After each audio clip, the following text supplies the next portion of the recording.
Big boss Marathi season 6 मध्ये पहिले nominations झालेले आहेत आणि पहिल्या आठवड्यात 9 सदस्य जे आहेत ते बिग बॉसच्या घराच्या बाहेर जाण्यासाठी नॉमिनेट झालेले आहेत आणि ते कुठले आहेत तेच मी तुम्हाला सांगायचा प्रयत्न करणार आहे. सर्वात पहिले तिकडे एक टास्क होतो जो की असतो पॉवर हाऊसचा. पॉवरच्या रूममध्ये जाऊन तुम्हाला काही ना काहीतरी पॉवर यूज करायचे आहेत.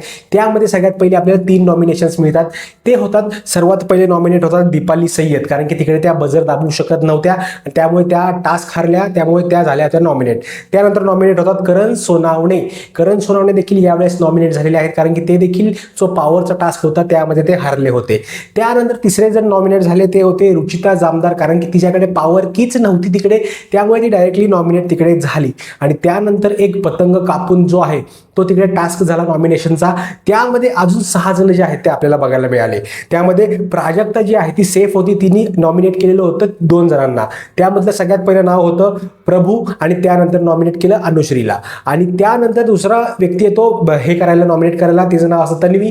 ती नॉमिनेट करते दिव्या आणि आपले जे सागर आहेत, सागर कारंडे ह्यांना. आणि त्यानंतर सोनाली जी आहे ती येते नॉमिनेशन करण्यासाठी आणि ती नॉमिनेट करते राधा आणि रोशन. या टोटल 6 जणांना मिळून जे आहे ते नॉमिनेट करतात नॉमिनेशन टास्कमध्ये. असे टोटल 6 नाही तर 9 तसे झालेले आहेत नॉमिनेट पहिल्या आठवड्यात घराच्या बाहेर जाण्यासाठी. सगळ्यात पहिले परत तुम्हाला सगळे नावं सांगतो. सर्वात पहिले नॉमिनेट झाल्या दीपाली सय्यद, त्यानंतर झाला करण सोनावणे, त्यानंतर झाली रुचिता जामदार, त्यानंतर नॉमिनेट होतात प्रभू, त्यानंतर नॉमिनेट होते अनुश्री, मग येतं दिव्या, त्यानंतर सागर आणि त्यानंतर राधा आणि रोशन. असे 9 सदस्य जे आहेत ते बिग बॉसच्या घरातून बाहेर जाण्यासाठी नॉमिनेट जे आहेत ते झालेले आहेत पहिल्या आठवड्यात.